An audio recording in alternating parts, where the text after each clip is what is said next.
चलिए सीधा कार्यक्रम में लेकर चलते हैं। मुख्यमंत्री मनोहर लाल का विशेष चर्चा कार्यक्रम शुरू हो चुका है। हालांकि हर दिन किसी न किसी एक लाभार्थी वर्ग से बात करता हूं, लेकिन आज मन में आया कि हमारे जो देश के कर्णधार, भविष्य के हमारे ऐसे नागरिक जिनके कंधों पर इस देश का भविष्य निर्भर है, उनसे बातचीत की जाए। अपनी ओर से कुछ बात बताने के बाद आपसे आखिर बातचीत करने के बाद जानना भी चाहूंगा कि आपके मनों में क्या चल रहा है। ये आयु एक ऐसा पड़ाव है, जैसा हम जानते हैं कि जीवन को हमारे शास्त्रों में 4 हिस्सों में बांट करके देखा गया है कि 25 वर्ष तक की आयु तक ब्रह्मचर्य आश्रम, 50 वर्ष तक की आयु तक गृहस्थ आश्रम और 75 वर्ष तक की आयु तक वानप्रस्थ, उसके बाद संन्यास। अब ये योजनाएं आखिर समाज में व्यवस्थाएं बनाने के लिए की गई थी। अब भले ही थोड़ा बहुत अंतर आया हो, लेकिन कमोबेश ये व्यवस्थाएं, इन अवस्थाओं में से हमको निकलना पड़ता है। हम एक प्रकार से अपने बालपन के बाद अपनी शिक्षा प्राप्त कर और 25 वर्ष में हम प्रवेश कर गए हैं। बहुत कुछ मन में चल रहा होगा, तो एक तो जो कुछ हमारे मन में चल रहा है उसको निश्चित रूप से विचार करें। ये एक पहली मेरी आपसे बात है कि विचार करें, गहराई से करें, ताकि हम आगे बढ़ें। अब इन्हीं बातों को विचार करते समय कई बार उहापोह होती है मन की स्थिति। तो मैं जो दूसरी बात बता रहा हूं वो मन की स्थिति ऐसी है कि बहुत बार एक शब्द हम सुनते हैं, मुश्किल। ये मुश्किल शब्द पर जरूर विचार करें कि ये मुश्किल नहीं है कुछ भी। कोई भी कठिनाई आए उसको हम चुनौती माने कि चुनौती के नाते से अगर हम उसका मुकाबला करेंगे तो हमारे जीवन का उद्देश्य ये पूरा हो जाएगा। और जब भी कभी ये चुनौती यानी भारी पड़ती है तो समझो कि हम उसको दूर करने के लिए सफलता भी हमारे सामने उतना ही जल्दी आती है। हम सफल होते हैं, उसको अनुभव, उपलब्धि का अनुभव ये कहा जाता है। तो इन स्थितियों में हमारी क्षमताओं का विकास भी होता है और हम ताकतवर बनकर के उभरते हैं। इसलिए ये आयु ऐसी है, इसमें इन बातों का ध्यान रखना बहुत आवश्यक है। मैं अगली बात, तीसरी बात जोड़ रहा हूं, अपने जीवन को एक बाधा दौड़ समझें। बाधाएं आएंगी, बाधाओं को पार करके हमको दौड़ना है। और इन बाधाओं में जो किशोर अवस्था होती है उसमें बहुत से प्रलोभन, बहुत से पतन के रास्ते भी खुलते हैं। हमें नशे की लत, आपराधिक संगति, दिशाहीनता, इस ओर भी लोग धकेलने की कोशिश करेंगे। हमें इनसे बचना है और बचते हुए अपने जीवन को भी सुरक्षित रखना है और अन्यों को भी हमने प्रेरित करना है। और साथ ही जो दुर्बल समाज है, जिसको आवश्यकता है सुरक्षा की, उसका सुरक्षा करनी है, स्त्रियों का सम्मान करना है, कमजोर वर्ग के प्रति करुणा, ये अपने व्यक्तित्व का ये हिस्सा होना चाहिए। तो एक बहुत बड़ा एक पहलू, इसको अगर हम जीवन में लेकर चलेंगे तो हर कोई हमारे बारे में अच्छी टिप्पणी करेगा। ऐसा ही मैं अगला बिंदु, चौथा बिंदु जो बता रहा हूं, उसमें कई बार हमको दूसरे व्यक्तियों के जीवन के बारे में पता लगता है। कभी अच्छा होता है, कभी बुरा होता है। मेरा कहना है कि हमें किसी के जीवन की नकल नहीं करनी चाहिए। हमें अपने आप को, हम जिस जीन के बने हैं, जिस प्रकार का हम जीवन रहन सहन रखते हैं, जो हमारी परिवार की स्थिति, हमारे समाज की स्थिति, हमारे गांव शहर की स्थिति है, उसी के अंदर हम एक यूनिक कैरेक्टर बनकर के उभरें। हम सबसे अलग होते हुए भी कैसे अपने आप को आगे बढ़ाएं। सब लोग अपने अपनी क्षमताओं के हिसाब से अलग अलग गुण रखते हैं। कोई पढ़ने में अच्छा है, कोई लिखने में अच्छा है, कोई बोलने में अच्छा है, तो कोई हिसाब किताब रखने में अच्छा है, कोई गाने बजाने में अच्छा हो सकता है, कोई खेल कूद में अच्छा हो सकता है। तो हमको चाहिए कि हम जिस काम में भी अच्छे हैं, हमें उसका श्रेष्ठ बन करके और अपना उद्यम करके उभरना है। ध्यान रहे कि अगर हम किसी के काम के हैं तो कभी बेकार नहीं बैठ सकते, क्योंकि दुनिया आज काम के आदमियों को ढूंढ रही है। जो बेकार हो जाता है उसको दुनिया भी स्वीकार नहीं करती। इसलिए अगर हम काम के आदमी हैं, कुछ ना कुछ श्रेष्ठ हमारे पास है, तो जरूर हम आगे बढ़ेंगे। जैसा कहावत है कि jack of all but master of one. कभी कभी उल्टी कहावत कई लोगों के ऊपर फिट हो जाती है कि jack of all but master of none.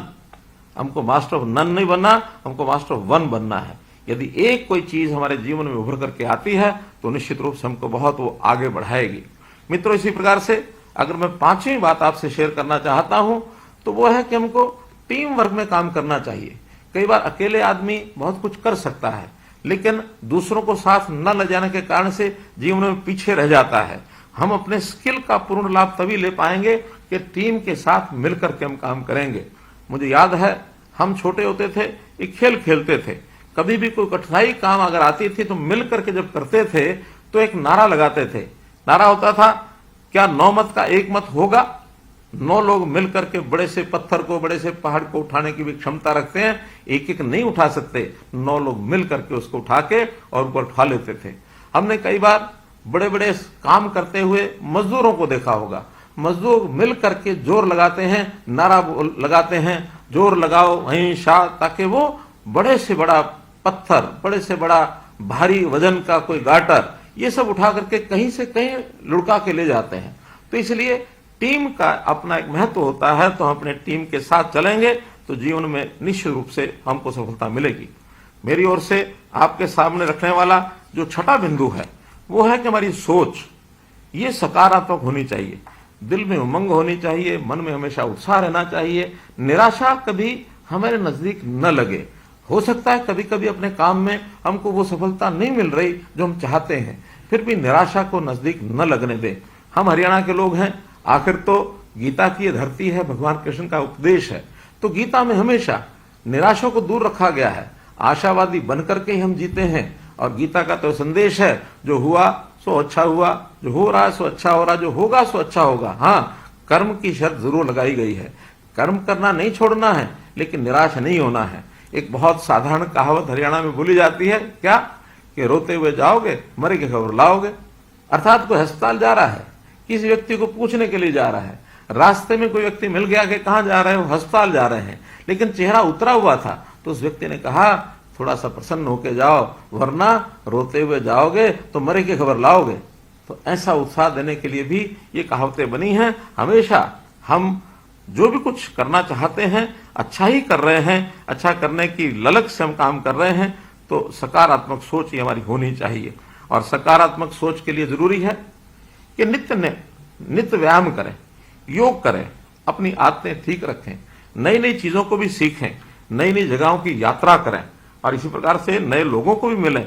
नित्य नए अनुभव से हमारा स्वयं में विश्वास मजबूत होगा और हम अपनी चुनौतियों से ये मुकाबला कर पाएंगे। तो ये 7वां बिंदु भी हमारे लिए उतना ही महत्वपूर्ण है जितना हम अपने मन को स्थिर रखने के लिए मजबूती से काम करेंगे तो हमेशा हमें प्रसन्नता ही देगी।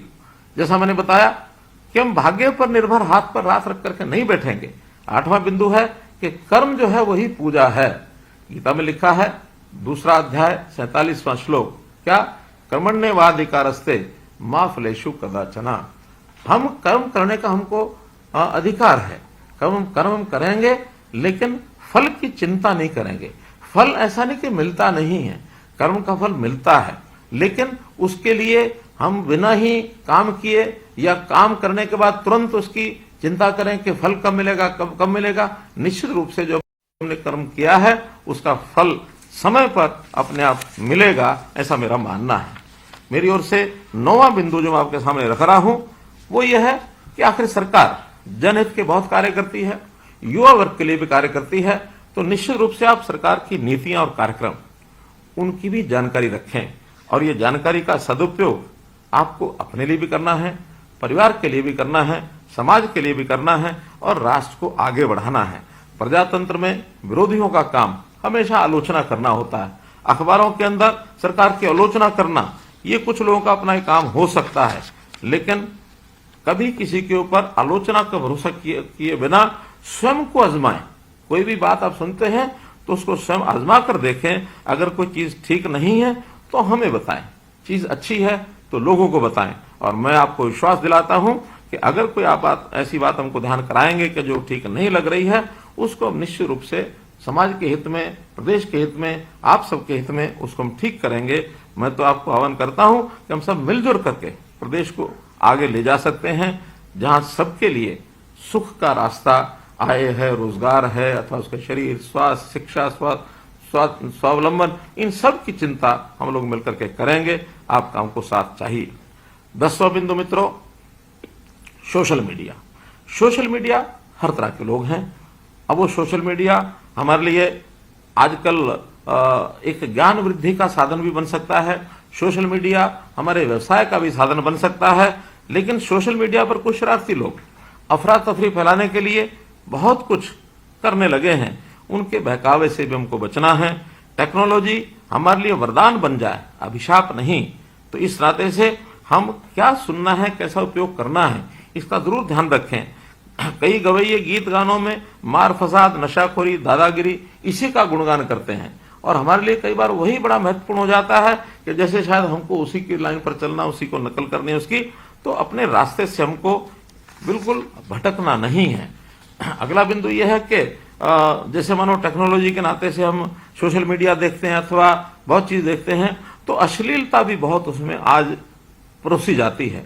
तो इस अश्लीलता से भी हमको बचना है। हमको एडिक्शन, किसी चीज के एडिक्शन ना हो जाए। कोई भी चीज हम बार बार देखते हैं, बार बार खोलते हैं, ज्ञानवर्धन के लिए कुछ भी देखें, कुछ भी खोलें, लेकिन किसी चीज का एडिक्शन नहीं होना चाहिए। कई बार गेम्स के एडिक्शन हो जाते हैं, हम कुछ गेम्स देखते हैं, खोलते हैं, उसी पर लगा रहते हैं, अपने काम को ही भूल जाते हैं। हाँ, कभी कभी अपने थकावट उतारने के लिए, अपना तनाव कम करने के लिए अगर कोई आपने गेम खेली तो समस्या नहीं, लेकिन किसी गेम को अगर हम उस पर लगातार लगे रहेंगे, अपना समय बर्बाद करेंगे, तो वो भी हमारे जीवन में एक बाधा बनेगी। तो मित्रों, मेरी ओर से जो 12वां बिंदु है वो है कि हम कई बार धन दौलत की दौड़ में, उसकी करेंसी में, उस करेंसी को इकट्ठा करने में लग जाते हैं।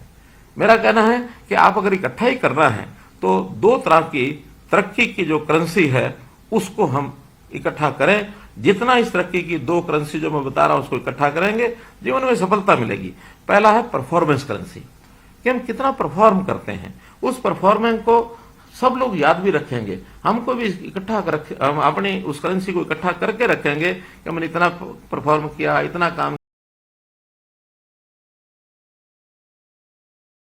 बेशक उसके लिए हमें किताबें भरनी पड़े, भरें, लेकिन इस करेंसी को हम इकट्ठा रखें और अपने जो काम जो है, अपना काम जो है, लोगों की उम्मीद जो हमसे होती है उससे और बेहतर करें। चाहे एकदम आगे चलें, थोड़ा बेहतर करें, लेकिन जो उम्मीद लोग करते हैं उससे थोड़ा बेहतर करें। और इसके साथ दूसरी करेंसी है वो हमारी रिलेशनशिप करेंसी। हमारे दूसरों से संबंध कैसा है, अपने संबंध ज्यादा लोगों से हम बनाएं और लोगों से अच्छे सरोकार रखें। टीम प्लेयर होकर के अपनी जिंदगी में हम कुछ बड़ा कर सकते हैं। तो इसलिए जहां कहीं मुझे टीम के साथ चलना है, टीम के अंदर चलना, टीम के साथ चलूंगा। कभी कभी मुझे टीम को लीड करना है, अगर मैं टीम का लीडर बनता हूं उस समय भी मन में किसी प्रकार का ऐसा भाव नहीं आना चाहिए कि मैं सबसे अलग हो गया, बड़ा हो गया, बल्कि टीम लीडर के मन की सोच चाहिए कि I am first among the equals, मैं सभी बराबर हैं, उसमें प्रथम स्थान पर खड़ा हूं, मैं भी उनके बराबर हूं। तभी अपनी टीम को हम साथ लेकर के चल सकते हैं मेरे मित्रों। तो युवा साथियों, ये मन के विचार यही हमको सबसे आगे लेकर के चल सकते हैं। 13वीं जो बात मुझे आपको कहनी है वो है कि हमेशा खुश रहना सीखना चाहिए। और ये खुश रहने की कला वास्तव में हमको बच्चों से सीखनी चाहिए। बच्चों में जो कुछ गुण होते हैं उसमें एक गुण होता है वो हमेशा खुश रहता है, वो कभी निराश नहीं होता, कभी उसको चिंता नहीं होती है। हाँ, कोई इच्छा होगी, आवश्यकता होगी तो थोड़ा रोएगा, माँ उसको कोई चीज देती है तुरंत प्रसन्न होगा, खुश होगा। तो बच्चे की आदत खुश रहने की जरूर उनसे सीख लेनी चाहिए। और जब हम खुश रहेंगे हमारे मन का तनाव ये समाप्त होगा। आनंद और उत्साह के साथ हम गर्व की ज्यादा और उदासी, चिंता और गुस्से की अनुभूति ये कम करेंगे। एक देश ऐसा भी है भूटान, जो हमेशा बहुत तरह के जो इंडेक्स होते हैं, प्राइस इंडेक्स है या कहीं शेयर मार्केट इंडेक्स है, ऊपर नीचे होता रहता है। भूटान ऐसा देश है जिसने अपने ऐसी विधा निकाली है कि वो हैप्पीनेस का इंडेक्स इसको ही नापता है। तो हैप्पीनेस उनके लोगों में कितनी आई है इसके लिए उन्होंने प्रबंध कर रखा है। तो हमारे यहाँ हैप्पीनेस इंडेक्स ये कैसे बढ़े, ये कम से कम व्यक्तिगत तौर पर हम जरूर अपनी चिंता करें कि हमेशा खुश रहने का, और ये हमारे मन में एक विचार आना चाहिए। मित्रों, हमारे मन में बहुत स्वप्न होते हैं, तो उन स्वप्नों को भी हमने जो है आगे बढ़ाना है। हम में से कोई डॉक्टर बनना चाहता है, कोई इंजीनियर बनना चाहता है, कोई अधिकारी बनना चाहता है, कोई सरकारी नौकरी के तलाश में है। अभी सरकारी नौकरियों की एक होड़ सी लगी हुई है, बहुत से लोग उसकी तैयारी कर रहे हैं, और उस तैयारी के अंदर आप लोगों को बहुत से प्रकार बताए गए हैं कि रोजगार जो सरकार का वो एक मेरिट के ऊपर मिलेगा। और मेरिट की नौकरी का मतलब यही होता है कि जिसको पढ़ाई लिखाई में योग्यता हासिल हुई है वही नौकरी में आएगा। और अगर किसी को नौकरी मिलती है, हमको नहीं मिलती है, तो भी हमको अफसोस नहीं होता, बल्कि विश्वास होता है कि मुझे इस बार नहीं मिल रही है तो मैं और बेहतर काम करूं, ताकि बेहतर काम करने के बाद अगली बार जो है वो नौकरी मिल जाए। और हाँ, यदि किसी गलत व्यक्ति को नौकरी मिल जाए तो फिर हमें अफसोस होता है, लेकिन हमने मिशन मेरिट को बनाए रखने के लिए संकल्प लिया है, तो इसलिए आपको हमेशा अपने आप को मेहनत करके आगे बढ़ने की आवश्यकता है। कहीं किसी प्रकार का अफसोस आपको होगा नहीं। पिछले 9 सालों में हमने 1,10,000 युवाओं को और जो मिशन मेरिट के अंतर्गत ये नौकरी दी है, और अभी इस अगले 3-4 महीनों में 60,000 नौकरियां और लाइन में लगी हैं। इसलिए आप लोग हमेशा अपने व्यवसाय के नाते से इस काम में लगे रहें। मित्रों, मेरा एक और कहना आपसे है कि आप लोगों का उत्साह स्वामी विवेकानंद की उस कहावत से मैं जोड़ करके देखता हूं। स्वामी विवेकानंद ने जो युवा अवस्था में उन्होंने एक नारा दिया था कि जागो, उठो और आगे बढ़ो, तब तक मत रुको जब तक आप अपने जीवन का लक्ष्य प्राप्त न हो और अपनी मंजिल तक आप प्राप्त न पहुंच जाए। तो इसलिए अपने काम करने में इस प्रकार का एक उत्साह बनाए रखें। पंजाबी में कहावत है, थकना नहीं, झकना नहीं, अकड़ा नहीं। अर्थात थकना नहीं है, काम करते करते उबाऊ यानी अकड़ा नहीं है, उबड़ा भी नहीं है, और झकना नहीं है, किसी से झकझक में भी नहीं फंसना है। किसी के साथ हम उलझ जाते हैं, उलझने में सामने वाले की तो परेशानी होती है, अपनी भी परेशानी होती है, तो हम उसमें उलझेंगे तो हमारा सब्र टूटेगा, जो हमको निश्चित रूप से आगे की बजाय और पीछे लेकर के जाएगा। तो इसलिए हमारा एक मन का ये विश्वास बनना चाहिए। मैं आपके साथ जो इसके बाद 16वीं बात जो आपसे शेयर कर रहा हूं, वो है कि हमारा मन त्यागमय वृत्ति का होना चाहिए। हमें हमेशा कुछ प्राप्त करने की बजाय हमारी जो सामर्थ्य है, हमारी जो ताकत है, उसको किसी को देने के लिए भी तैयार रहना चाहिए। लेने की बजाय देने में आनंद जो आता है उसकी अनुभूति होनी चाहिए। एक मैं पंक्तियां बोलता हूं, उस पंक्तियों पर जरूर विचार करना चाहिए।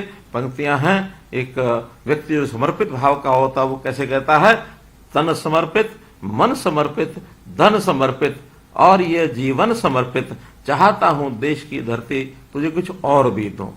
तो इस एक समर्पण के भाव को भी अगर हम लेकर चलेंगे तो युवा अवस्था में जिधर अपने आप को जोड़ लेंगे वो दिशा हमारी एक ऐसी दिशा बनेगी जो जीवन में हमेशा हमेशा आनंद देगी। इस प्रकार से हमें जीवन में, जैसा मैंने बताया कि लोगों से जब मेल जोल रखेंगे, उनसे बातचीत करेंगे, खुश रहेंगे, तो एक 17वीं बात जो मुझे कहनी है वो ये कि एक शोध में एक पाया गया है कि सामाजिक संपर्क से हमारी जो रक्त धमनियां हैं उसमें ऑक्सीटोसिन ये रिलीज होता है, और जो सेरोटोनिन की मात्रा, ये एक वैज्ञानिक टर्म है, उस टर्म के हिसाब से सेरोटोनिन की मात्रा को बढ़ाता है, उससे मन प्रफुल्लित होता है। आखिर हमारी जो संवेदनाएं होती हैं उनको संचालन करने में भी कुछ शरीर की जो क्रियाएं होती हैं, उस क्रियाओं के बारे में लिखा गया है कि जब हम प्रसन्न रहते हैं, उस प्रसन्न रहने से हमारे मन में इस प्रकार के जो विचार आते हैं उसके प्रति हमको ध्यान रखना है। मित्रों, मैं आपके सामने जो बिंदु 18वां रखना चाह रहा हूं कि हमारा विशाल हृदय, उदार और विशाल हृदय यानी किस प्रकार से संकीर्ण हृदय का मानस क्या है। अयम निजा प्रोवेति गणना लघु चेतसाम, अर्थात ये मेरा है, ये तेरा है। इस भावना से जब काम करेंगे तो अर्थात वो जो है लघु चेतसा यानी छोटे मन का व्यक्ति और इस प्रकार का विचार करता है। उदार चरिता नाम तो, जिसका उदार चरित्र होता है वो कहता है कि वसुधैव कुटुंबकम, ये सारा विश्व, सारा देश, सारा समाज ये मेरा परिवार है। मैं हमेशा अपने भाषणों में कहता हूं कि 2,80,00,000 लोग हरियाणा के ये मेरे परिवार के सदस्य हैं। इसको कहने के बाद जब अनुभव होता है तो उसका आनंद ही कुछ और है।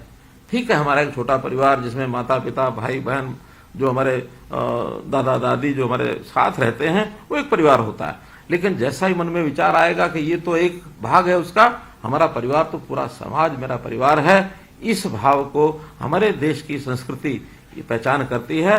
तो इस सांस्कृतिक भाव को मन में जरूर कहीं ना कहीं लेकर के चलना चाहिए। यही मेरा आपसे निवेदन है। अगर मैं उससे अगली बात कहता हूं, 19वीं बात, तो हमें अपने मस्तिष्क को भी काबू रखना है।